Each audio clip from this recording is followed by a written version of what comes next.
हम करने जा रहे हैं लेक्चर नंबर 2 में। नेक्स्ट टॉपिक है हमारा इलेक्ट्रोमैग्नेटिक वेव्स और मैटर वेव्स में difference.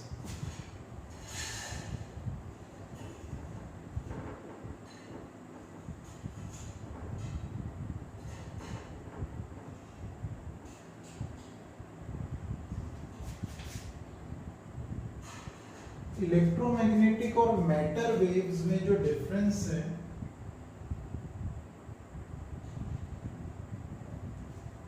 First part, these waves are associated with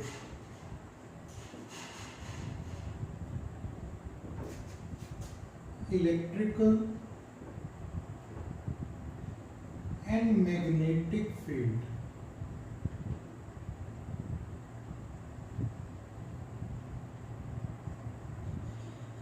Which are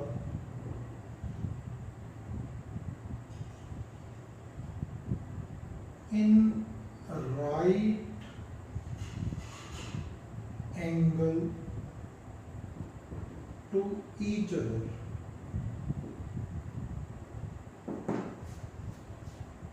ठीक है, मतलब ये वेव्स बेसिकली अगर मैं ड्रॉ करूं,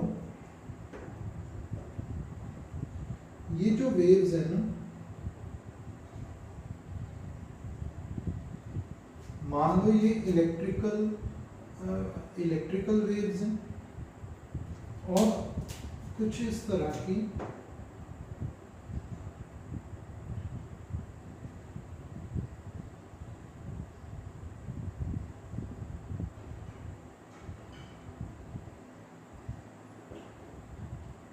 ये मैग्नेटिक वेव्स हैं और ये इलेक्ट्रिकल। ठीक है, अब ये आपस में, ये मैंने रफली बनाया है, ये आपस में ये एंगल, ये बना रहा ना एंगल, दोनों के एम्पलीट्यूड का एंगल आपस में 90 डिग्री होगा। ये क्या होगा? 90 डिग्री। ठीक है, ये मैं बताना चाहता हूं। तो ये वेव्स आपस में एसोसिएटेड है और आपस में 90 डिग्री एंगल बनाते हैं। मैटर वेव्स की बात करें तो बच्चे ये waves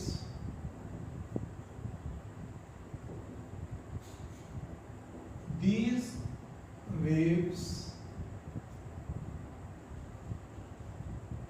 are associated with electrical field, EF लिख रहा हूं इलेक्ट्रिकल फील्ड को, and magnetic field, both, but they are not associated with 90 degree angle with each other. ठीक है, तो ये इलेक्ट्रोमैग्नेटिक वेव्स और मैटर वेव्स में मैंने डिफरेंस बताया। ठीक है, नेक्स्ट सेकेंड डिफरेंस देखिए, these waves can pass through vacuum। ठीक है, ये वेव्स बच्चे वैक्यूम से पास हो सकती हैं। और अगर हम इसमें बात करें, second point, can't pass through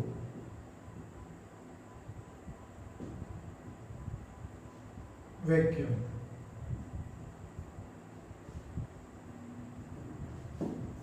ठीक है, third, these waves travel with speed of light,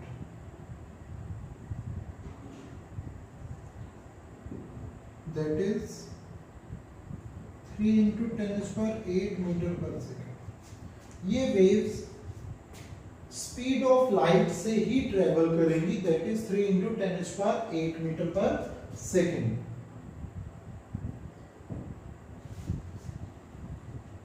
ठीक है, एक बात मैं इसका एग्जांपल भी दे देता हूँ। Example of matter waves, sound waves.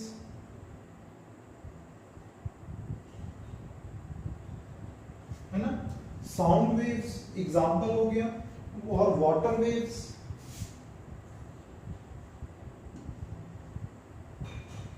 तो ये एग्जांपल ले लो, ठीक है। वैक्यूम से पास नहीं होगा, साउंड वेव नहीं पास होती, और वाटर वेव्स भी वैक्यूम से पास नहीं की जा सकती। तो यहां पे मैंने थर्ड पॉइंट पे बताया, these wave travel with the speed of light, ठीक है। और यहां पे थर्ड एग्जांपल है, थर्ड पॉइंट है कि these waves travel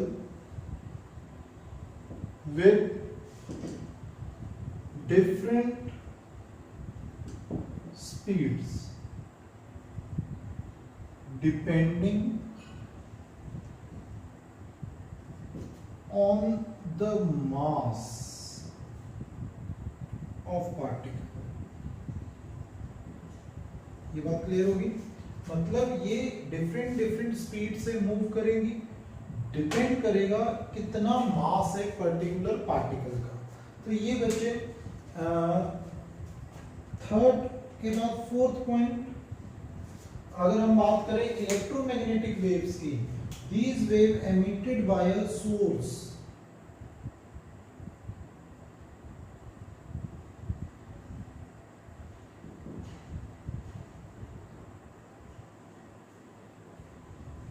कोई ना कोई सोर्स चाहिए होगा जिसके थ्रू ये एमिट हो सके, ठीक है। और ठीक है, कोई ना कोई सोर्स चाहिए। यहां पे अगर हम बात करें, these waves require electron, proton and neutrons. मतलब ये वेव्स को इलेक्ट्रॉन, प्रोटॉन और न्यूट्रॉन चाहिए ट्रेवल करने के लिए, ठीक है। क्या ये क्लियर है? तो ये आपको एग्जांपल बताया मैंने, दोनों का डिफरेंस बताया, 4 पॉइंट्स बताए दोनों के, दोबारा बता रहा हूँ, ध्यान से समझना। फर्स्ट पॉइंट क्या बताया, ये वेव्स एसोसिएट करती हैं इलेक्ट्रिक और मैग्नेटिक फील्ड से, बट आपस में उनके राइट एंगल होता है। देखो राइट एंगल है, ये ब्लू कलर में मैंने मैग्नेटिक वेव्स बनाई हैं, और ये ब्लैक कलर में मैंने इलेक्ट्रिकल वेव्स बनाई हैं, दोनों आपस में राइट एंगल में हैं, ठीक है। और ये वेव की बात करें तो ये इलेक्ट्रिक और मैग्नेटिक फील्ड से एसोसिएटेड तो होती हैं, लेकिन आपस में right angle triangle, right angle पे नहीं होते, ठीक है। दे पास थ्रू वैक्यूम, ये वैक्यूम से पास हो जाती हैं, लेकिन ये वैक्यूम से पास नहीं होती। एग्जांपल दिया साउंड वेव्स और वाटर वेव्स, ठीक है। थर्ड मैंने क्या बताया, these waves travel with speed of light, speed of light से ट्रेवल होती है। इलेक्ट्रोमैग्नेटिक वेव्स क्या होती हैं, 3 × 10⁸ मीटर पर सेकंड से ट्रेवल होती है, ठीक है। अब ये वेव्स डिफरेंट स्पीड से मूव करती हैं depending on the mass of particle. Next, these wave emitted by a source, और इनका सोर्स क्या है, इलेक्ट्रॉन, प्रोटॉन और न्यूट्रॉन्स, ठीक है। तो ये आप अच्छे से कर लेना।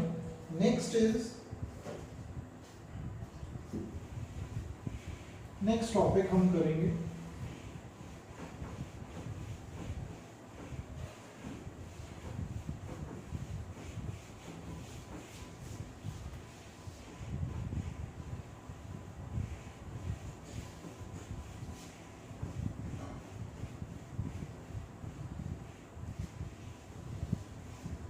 अब हम करने जा रहे हैं next topic, that is particle.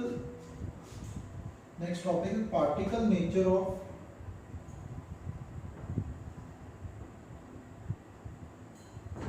Of electromagnetic radiation.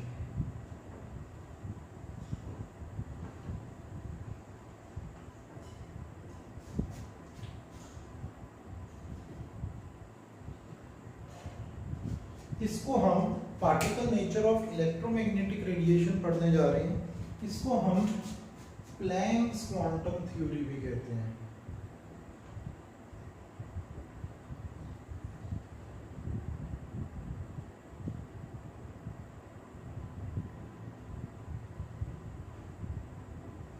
Planks quantum theory, देखिए बच्चे है क्या ये, ठीक है। प्लैंक्स क्वांटम थ्योरी है क्या, स्पेलिंग चेक कर लेना।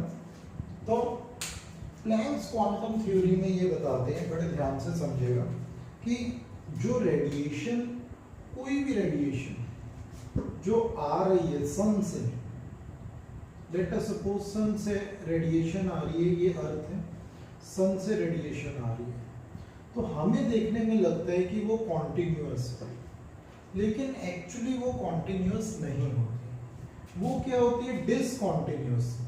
वो आ रही है in the form of small packets, ठीक है। These small packets are called quanta, ठीक है। और लाइट के केस में हम इसे क्या कहते हैं, फोटॉन्स। याद रहेगा, आई रिपीट, ध्यान दीजिएगा। जो कोई भी रेडिएशन, कोई भी लाइट जो आ रही है अर्थ में, हमें ये, मान लो सनलाइट आ रही है, तो हमें ये लगता है कि वो कॉन्टिन्यूअस आ रही है, लेकिन वो डिसकॉन्टिन्यूअस होती है in the form of small packets called quanta, ठीक है। और लाइट के केस में हम उन्हें फोटॉन्स भी बोलते हैं। क्या बोलते हैं, फोटॉन्स। इस एक क्वांटा की एनर्जी अगर हम बात करें, वो h म्यू के इक्वल होती है, ठीक है। इस एक क्वांटा की energy, where h is Planck's constant, 6.626 into 10⁻⁻34 joule per second, ठीक है, याद रहेगा। और this is frequency, you all know frequency is c by lambda, ठीक है। where c is velocity of light, 3 into 10⁸8 metre पर सेकेंड। तो ये फॉर्मूला को हम इस तरह भी लिख सकते हैं, hc by lambda। क्या ये क्लियर हो गया? अब h याद रखना, हमेशा वैल्यू सेम रहने वाली है। कई बुक्स में न्यूमेरिकल्स में 6.63 लिखा होता है, 2 डिजिट तक, पॉइंट के बाद 2 डिजिट तक डिफाइन की होती है वैल्यू राउंड ऑफ करके, 6.63 into 10⁻⁻34। तो ये फॉर्मूला बन गया और ये फॉर्मूला बन गया। अब आप समझ सकते हैं कि n number of quantas are there, packets की फॉर्म में आ रहे हैं ना, स्मॉल स्मॉल, तो n number of quantas are there. तो प्लैंक्स क्वांटम थ्योरी ने इसी फॉर्मूला को कैसे रिप्रेजेंट कर दिया, E equal to NH mu, where n is number, total number of photons or quantas, ठीक है, क्लियर ये बात। तो ये बचे n नंबर ऑफ क्वांटास आ रहे हैं अर्थ में, ठीक है, फ्रॉम सनलाइट, ठीक है।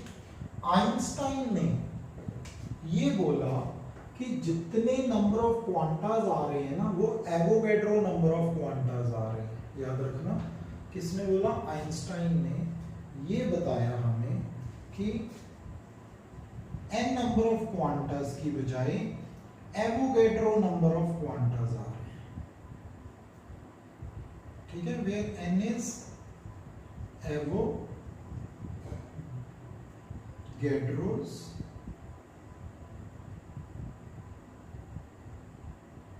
नंबर। क्या होता है एवोगैड्रोस नंबर, 6.02 into 10⁻23। वो कहते हैं कि Avogadro's number of quantas are coming from sun to earth। किसने बोला? आइंस्टाइन ने। तो इसके बेस पे बच्चे जनरल से न्यूमेरिकल्स होंगे, जो कि आप इसको ही अगर n नंबर ऑफ क्वांटास बोल दोगे, इसी फॉर्मूला को NhC/λ लिख दोगे।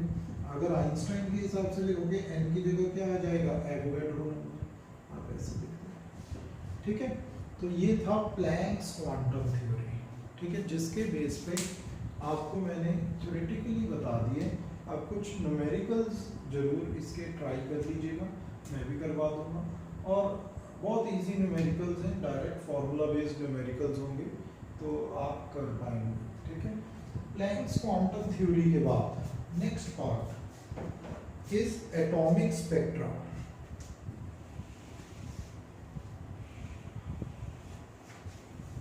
एटॉमिक स्पेक्ट्रा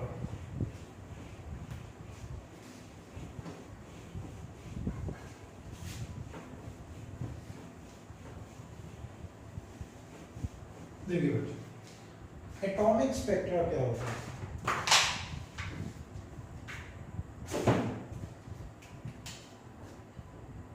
नेक्स्ट टॉपिक हम करेंगे atomic spectra.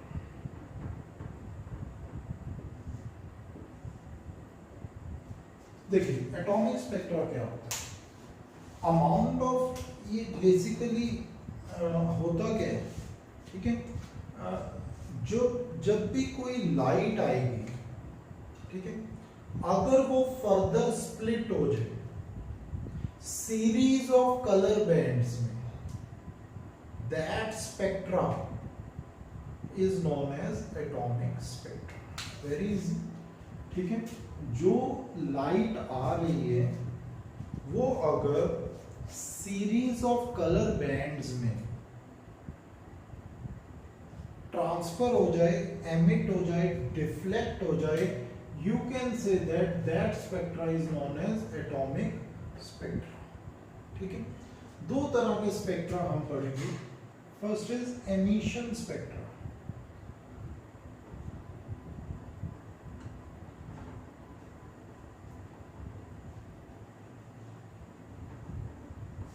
And second one is absorption spectra.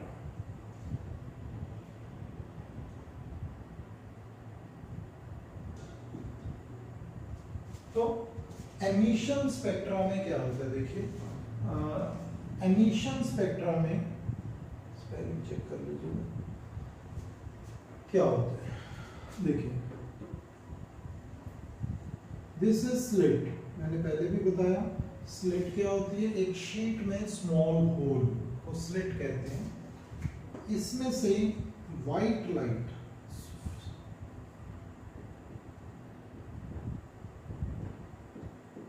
किसी भी सोर्स ऑफ लाइट से व्हाइट लाइट एमिट करी और स्लिट से पास करा दी। ठीक है, अब जब हमने स्लिट से पास कराई तो इसे प्रिज्म पे गिरा। ठीक है, जब इसको प्रिज्म पे गिरा तो ये ध्यान रखना, ये स्प्लिट हो जाएगी सीरीज में। ठीक है, अब यहां पे हमने जिंक सल्फाइड स्क्रीन रखते हैं। ठीक है, और ये फर्दर स्प्लिट होके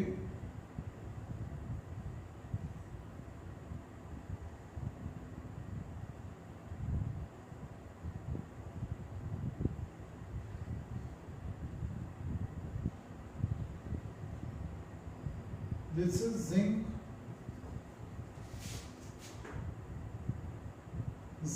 sulfide screen। ठीक है, और ये जो यहां पे जिंक सल्फाइड स्क्रीन में जो स्पॉट्स आएंगे वो विबग्योर रीजन में लाई करेंगे, मतलब विजिबल रीजन में लाई करेंगे। You all know that violet, indigo, blue, green, yellow, orange and red. तो इस विबग्योर रीजन में लाई करते हैं जो भी सीरीज ऑफ लाइट्स डेवलप होती है, बैंड्स डेवलप होते हैं। अब this is known as emission spectra. अब हम बात करेंगे एब्जॉर्प्शन स्पेक्ट्रा की, सेकेंड वन। एब्जॉर्प्शन स्पेक्ट्रा में भी सेम क्राइटेरिया फॉलो होगा। व्हाइट लाइट पास करी जा रही, अगेन स्लिट पे स्लिट रखी हुई है, पास हो जाएगा। प्रिज्म पे गिरने से पहले यहां पे एब्जॉर्बिंग मीडियम रख दिया हमने,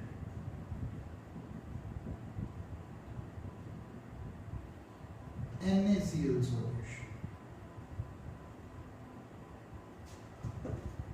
As the name suggests, absorption spectrum, absorbing medium रखेंगे और ये जो लाइट पास हुई स्लिट से उसे पास कराएंगे एब्जॉर्बिंग मीडियम से। तो ये जब पास होगी तो कुछ कलर मतलब colour bands, series of colour bands absorb कर लेगा NaCl सॉल्यूशन। अब जो लाइट पास होगी उससे फर्दर हम प्रिज्म पे गिरेंगे। जब इसको प्रिज्म पे गिरेंगे तो हमने देखा वैसे जिंक सल्फाइड स्क्रीन रखी,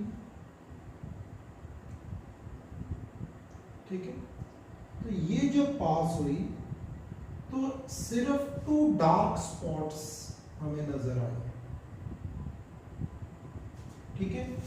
ओनली 2 डार्क स्पॉट्स। यहाँ पे तो सीरीज ऑफ कलर बैंड्स नजर आए थे विबग्योर रीजन में जो लाई करते थे, ठीक है।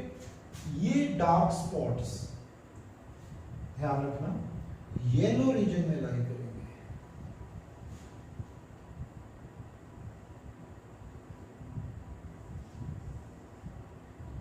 ठीक है। तो वेवलेंथ के अकॉर्डिंग रीजन्स डिसाइडेड है, ठीक है। तो येलो रीजन में लाई करते हैं और ये 2 डार्क स्पॉट्स की वेवलेंथ जज की जाती है, वो येलो रीजन में लाई करती है। तो हमने क्या देखा, जब एब्जॉर्बिंग मीडियम रखा, ठीक है, स्पेशली NaCl सॉल्यूशन, तो क्या हुआ, व्हाइट लाइट जो पास हुई वो व्हाइट लाइट एब्जॉर्ब कर ली गई और जो लाइट पास ऑन हुई फर्दर एब्जॉर्ब होने के बाद वो बच्चे जिंक सल्फाइड स्क्रीन पे गिरी, प्रिज्म पे पास हुई, फर्दर जिंक सल्फाइड स्क्रीन पे 2 डार्क स्पॉट देखे गए और वो येलो रीजन में लाई करे, ठीक है। तो ये था बच्चे आपका टॉपिक एटॉमिक स्पेक्ट्रम, ठीक है। एक बात और ध्यान रखनी है बच्चे, करते हुए ये याद रखना है, जो भी व्हाइट लाइट आएगी जब प्रिज्म पे गिरेगी तो इसके पैरेलल और उससे ऊपर, मतलब ऐसे लाइंस नहीं बना सकते हो, ठीक है। इसके पैरेलल और उसके अबव लाइंस डाइफ्रेक्ट नहीं होती, ठीक है। ये प्रैक्टिकली ऑब्जर्व किया गया, ठीक है। तो जो लाइंस ऑब्जर्व होंगी, देखो पैरेलल ये बन रहा है, इसके नीचे नीचे ऑब्जर्व होगी, ठीक है। तो ये बहुत ध्यान रखना है जब आप टेस्ट करें और कहीं पे भी परफॉर्म करें, ये बनाएं तो पैरेलल से हमेशा बिलो रखें। यहाँ पे भी देखो पैरेलल से बिलो रखी गई लाइंस, तो ये बात ध्यान रखनी है। तो ये था आपका सेकंड लेक्चर। सेकंड लेक्चर मैंने अब आपको कंप्लीट कर दिया है, बहुत अच्छे से गो थ्रू करिएगा, अच्छे से समझिएगा, ठीक है। और कोई डाउट आई तो मैं आपकी क्लियर करता हूँ।